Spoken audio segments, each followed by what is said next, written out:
Asia cup 2025-এর Bharat Pakistan ম্যাচকে ঘিরে আগ্রহ ছিল আকাশচুম্বী, তবে বাস্তবে তেমন সাড়া দেখা যাচ্ছে না। দুবাই আন্তর্জাতিক ক্রিকেট স্টেডিয়ামে রবিবার হতে যাওয়া ম্যাচের প্রায় অর্ধেক ক্রিকেট এখনো বিক্রি হয়নি। বিভিন্ন গণমাধ্যমে প্রকাশিত প্রতিবেদনে বলা হয়েছে, দর্শক শূন্য গ্যালারি ঠেকাতে ক্রিকেটের দাম কমাতে বাধ্য হয়েছে Asian cricket council.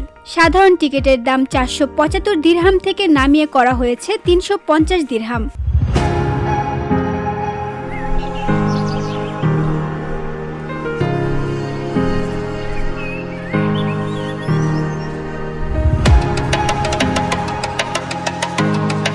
Emirates cricket বোর্ডের দাবি, টিকিট বিক্রিতে ধীর গতির খবর সঠিক নয়। বোর্ডের এক কর্মকর্তা বলেন, সবচেয়ে ইতিবাচক লক্ষণ দেখা যাচ্ছে। টিকিট বিক্রি না হওয়ার যে দাবি করা হচ্ছে তা সত্য নয়। এর আগেও এবছর দুবাইয়ে ভারত পাকিস্তান মুখোমুখি হয়েছিল চ্যাম্পিয়ন্স ট্রফির গ্রুপ ম্যাচে। তখন মাত্র 4 মিনিটে সব টিকিট বিক্রি হয়ে গিয়েছিল। তবে এবার ভিন্ন চিত্র, প্রায় 50% আসন খালি রয়ে গেছে। সাধারণ টিকিটের দাম $99 থেকে শুরু হয়ে ভিআইপি আসনের দাম দাঁড়িয়েছে $4,534 পর্যন্ত।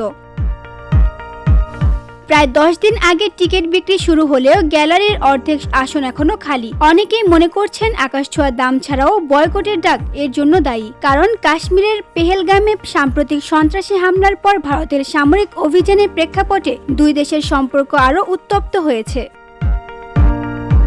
VOD Bangla news desk.